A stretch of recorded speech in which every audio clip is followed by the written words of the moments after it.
You're probably not broke. You're probably doing okay. You have a job, a home, maybe some savings. Ray Dalio, the man who later built the world's largest hedge fund, once described this exact feeling as the most financially dangerous position a person can be in. And that's exactly the problem. Because the most dangerous financial situation you can be in is not poverty.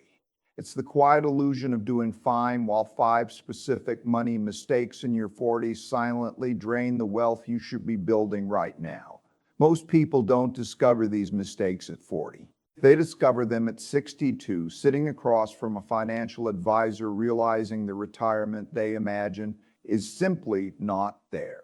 And by then, the window to fix it is almost closed. Here's what makes this even harder to see. These mistakes don't feel like mistakes when you're making them. They feel like adult decisions, responsible choices, exactly what someone your age, at your income level, in your position is supposed to do. That's the trap. Society has a very detailed script for what financial success in your 40s is supposed to look like. And that script, followed faithfully by millions of hardworking people, is quietly guaranteeing that most of them will arrive at retirement significantly short of where they thought they would be. This video is about understanding why, and more importantly, about seeing clearly enough to write a different ending. We're going to cover 5 money mistakes that are statistically the most common wealth destroyers for people in their 40s. And we're going to use the story of one of the greatest financial collapses and comebacks of the last century to understand exactly why each one is so destructive. By the end of this video, you'll see your own financial situation differently, not with fear, with clarity. And clarity, as it turns out, is worth more than almost any financial product someone could sell you. Here are the 5 mistakes we're covering today. First, invisible debt creep. Second, optimizing for lifestyle instead of financial flexibility. Third, overconcentration in a single asset. Fourth, confusing, earning more with building more. And fifth, the deepest one, building your entire financial life on a single scenario. That fifth one is the mistake that nearly destroyed Ray Dalio in 1982. And it's the one most people in their 40s are making right now without even realizing it.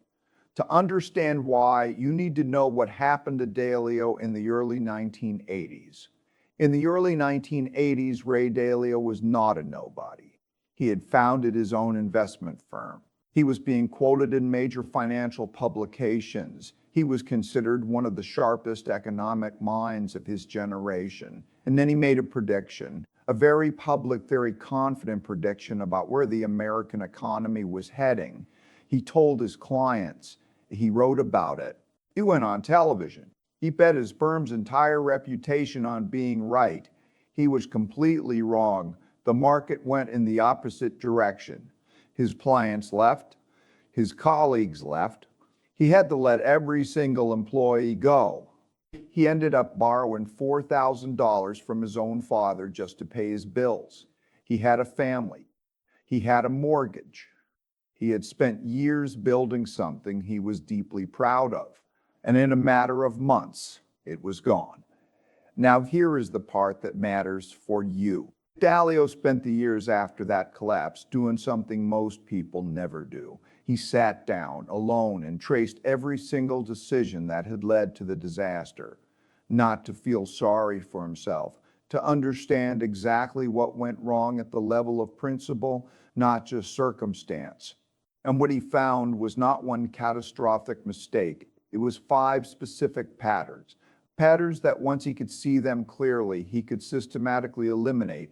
What he built after that process became the largest hedge fund in the world. Those same 5 patterns are the money mistakes that destroy wealth for people in their 40s today. Let's go through them one by one.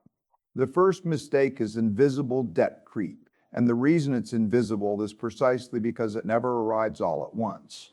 It builds slowly, over years and increments that each feel completely reasonable in isolation. A slightly larger mortgage because you've earned it after everything you've put in. A car payment that's manageable on its own. A home equity line used for a renovation that genuinely did add value. Credit card balances that you pay down regularly but that somehow never fully disappear. None of these feel like financial mistakes when you're making them. Each one has a story. Each one has a justification. But here's what's happening underneath the surface that most people never calculate. Every single dollar going toward debt payments in your 40s is a dollar that cannot compound. And compounding in your 40s is not just helpful, it is the entire game. The money you put to work between 40 and 60 has roughly 2 decades to grow before you need it. 2 decades of compounding on a meaningful sum produces numbers that feel almost impossible until you see the math. Invisible debt creep quietly steals those decades from you, one monthly payment at a time, while you convince yourself that each individual payment is totally manageable. Here's a way to feel this concretely. Imagine two people, both 42 years old, both earning the same income. The first carries $400 a month in various debt payments. A car loan, a credit card balance, a personal loan, nothing extreme, nothing unusual. The second paid those debts off and invests that same $400 every month instead. Over 20 years, at a modest annual return, the second person ends up with roughly $300,000 more at retirement. Not because they earn more, not because they were smarter, simply because they stopped feeding the debt machine and started feeding the compounding machine instead. Now, take this one step further and make it personal. Add up every monthly payment you're currently making that isn't building equity or generating returns. Car payments, credit cards, personal loans, store financing. Add them all up. Now multiply by 12. That number, the annual cost of your debt before interest, is money that is not compounding for you this year. It has not compounded for every year you've been carrying this debt, and it will not compound for every year you continue carrying it. Is that number what you expected it to be? If you're sitting with some discomfort right now, good. That discomfort means something is becoming visible that was invisible before. That's exactly what we're here for. But here's the thing. Invisible debt creep is only the first layer, because underneath it, there's a deeper pattern that actually enables it, and that's the second mistake. The second mistake is optimizing for lifestyle instead of financial flexibility. Stay with this one because it's subtle, and it's the one that tends to hit the hardest when people really understand what it means. Lifestyle optimization means spending money in ways that increase your daily comfort, your social standing, or your sense of having made it. Financial flexibility means maintaining enough room to move that when something unexpected happens, you can respond rather than react. A job loss, a market opportunity, a health crisis, a once-in-a-decade investment that requires capital you either have or you don't. Most people in their 40s are trading their financial flexibility for lifestyle every single month without realizing that's what's happening. The bigger house in the better neighborhood, the car lease that makes the right impression, the private schools, the upgraded vacations, the restaurant dinners that became a habit rather than a treat. Each of these is individually justifiable. Collectively, they create a situation where someone earning a genuinely good income has almost no room to move. Here's the test. If your job disappeared tomorrow, how many months could you maintain your current life without panic? Less than 12 months means your lifestyle has outpaced your resilience. And resilience is not a luxury. It is the foundational requirement for building wealth through any kind of uncertainty, which, if you've been paying attention to the world lately, is the only kind of future any of us actually have. Think about the last time a real financial opportunity crossed your path. A property deal, a chance to invest in something early, an opportunity to build something on the side. Were you in a position to say yes, or did you have to let it pass because the money simply wasn't there? That forced no, repeated over years, is what the second mistake actually cost you. Not just money, the possibilities that money could have become. There's a pattern that shows up repeatedly across the histories of people who built lasting wealth. Almost without exception, the turning point in their story was not a brilliant investment. It was a moment where an opportunity appeared, and they happened to have the capital to act on. They hadn't necessarily predicted that specific opportunity. They had simply kept enough room in their financial life to respond when the moment arrived. Keeping that room is not the same as saving sitting idle. It's the deliberate preservation of your ability to act. And interest profile is a bit discounted, so potentially ahead of you. That ability to act is worth more than almost any specific investment you could make with the same money. If this is already shifting how you see your own financial picture, make sure you subscribe before we go further. The third and fourth mistakes on this list are the ones that financial advisors almost never talk about clearly, not because they don't know about them, but because their business model depends on you not fully understanding them. And the fourth mistake specifically is one that tends to hit the hardest for people who have worked the hardest. So pay close attention to both of these. And here's something to prepare you for mistake number 3, is hiding inside the thing most people in their 40s consider their single biggest financial achievement, the thing they're most proud of, the thing they point to when they feel like they've made it. That's exactly where it lives. The third mistake is overconcentration in a single type of asset. And for most people in their 40s, that asset is their home. In most Western economies, the primary residence represents somewhere between 60 and 80% of a typical middle-class household's total net worth. And people feel good about this. Real estate is tangible. You can see it and touch it. It's socially respected.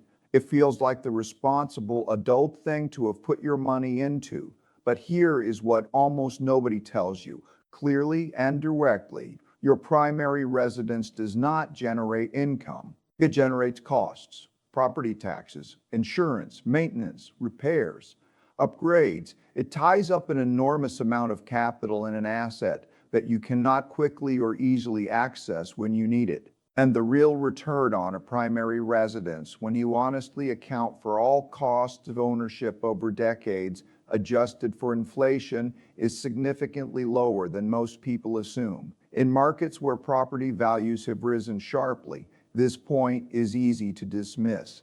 But the question isn't whether your home is appreciated. It's whether that appreciation is accessible, diversified, or generating anything while you wait. For most people, the honest answer to all three is no. This would be fine if the home were just one part of a well-diversified picture. The problem is that for most 40-year-olds, it's almost everything, which means that the housing market in their area corrects, or if they need capital quickly for any reason, they are completely stuck. Illiquid, overconcentrated, and fully exposed to a single market. Dalio spent years mapping what happens to households during major economic disruptions across 5 centuries of history. The pattern is consistent. The households that survive are the ones with diversified assets, multiple income streams, holdings that behave differently under different conditions. The households that get destroyed are the ones fully concentrated in a single asset type, regardless of how safe that asset seemed going in. Japan's property market fell for 20 consecutive years, starting in 1989. Not 20%, 20 years. That's not a correction. That's a generation of wealth simply gone. For everyone who had concentrated everything in one place. How concentrated is your own picture right now? Remove your primary residence. What's left? If that question is uncomfortable, the third mistake is costing you. Now here's where it gets personal. Because mistake number 4 doesn't happen to people who are struggling. It happens specifically to people who are succeeding, and the more their income has grown over the years, the harder this one tends to hit. If you've gotten a promotion in the last 5 years, or your income has meaningfully increased, this next part is directly about you. The fourth mistake is confusing earning more with building more. This one tends to hit hardest for people who've worked hard, gotten promoted, built their income over the years, and genuinely feel like they're making progress. The income number has gone up, the sense of financial security has gone up with it, but the actual wealth being built has not kept pace, and sometimes it hasn't moved at all. The reason is almost mechanically predictable. Lifestyle costs expand to match income growth, every raise gets absorbed, every bonus finds a home. The gap between what comes in and what actually gets invested stays roughly constant or quietly narrows, while the person earning the money feels increasingly like they're doing well because the number on their payslip is impressive. Mozart earned substantial sums by the standards of his time. He was one of the most commercially successful composers of his era. He died broke, not because the money wasn't there, because no matter how much came in, more went out. Income was real. Wealth never materialized. Wealth never materialized. Because wealth requires a consistent gap between earning and spending, sustained over time. And Mozart never maintained that gap for long enough. The same pattern plays out in every income bracket, in every era, in every culture. Dalio observed it in his own early career before 82.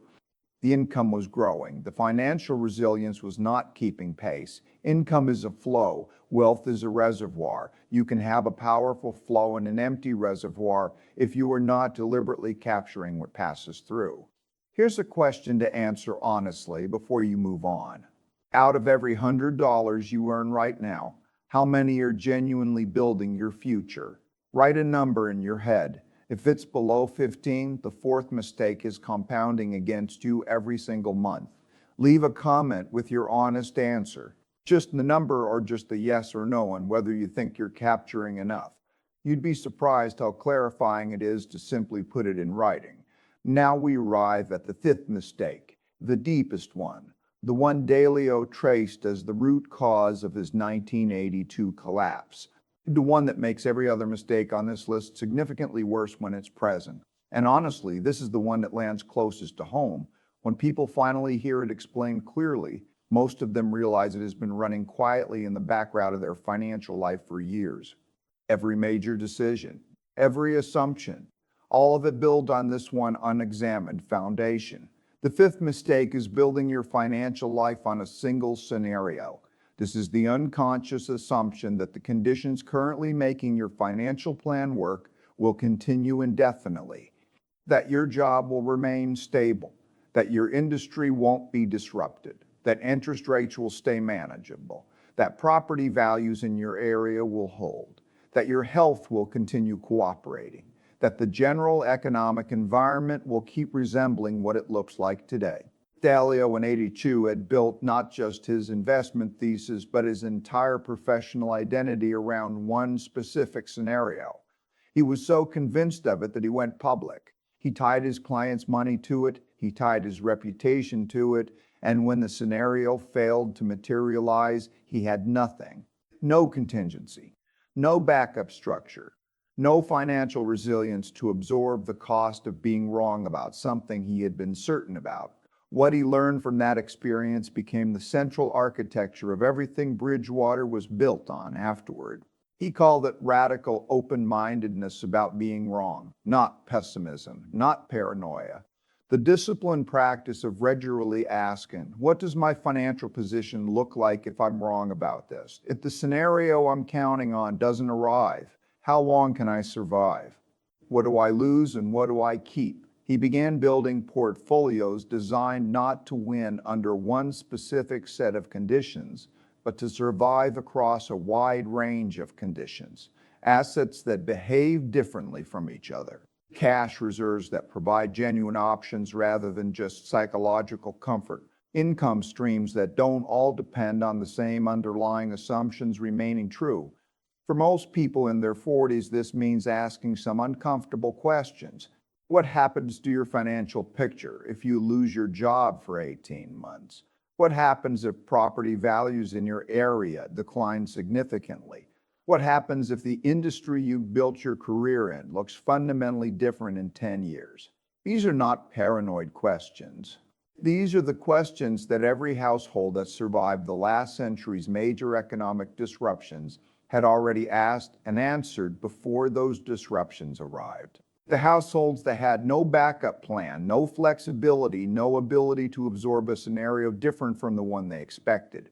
Those are the households that got destroyed every single time. Here's what makes this particularly urgent right now. Total debt in the United States economy is at levels that have historically marked the late stage of a long-term debt cycle.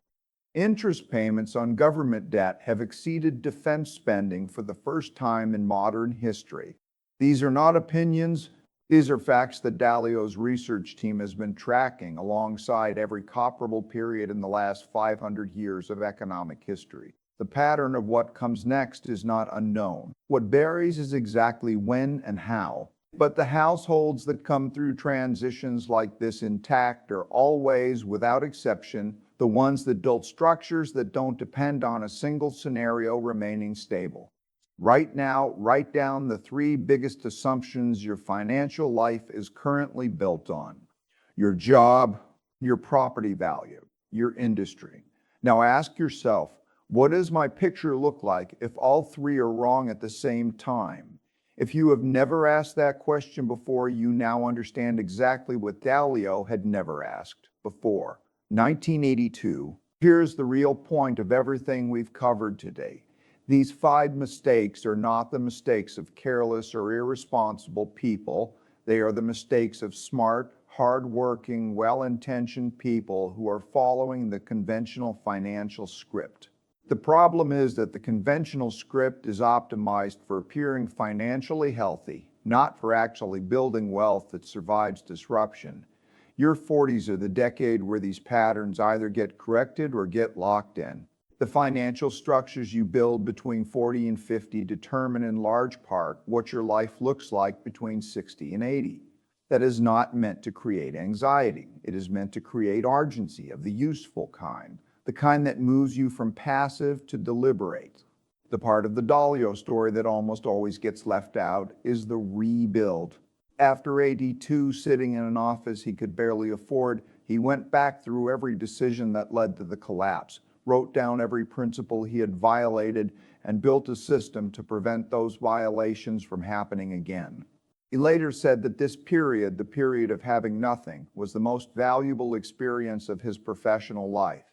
Not the success, the collapse. Because the collapse, understood honestly, contained everything he needed to build something that would actually last. And it worked. Not quickly, but permanently. The mistakes are not the end of your story. Seeing them clearly is how the next chapter begins. If this video shifted how you see your own financial picture, share it with someone in their 40s who needs to hear it. And if you haven't subscribed yet, this channel exists to cover the financial patterns most people only discover too late. The next video goes deeper on exactly how to build a portfolio structure that holds up when economic conditions shift. It's already there whenever you're ready.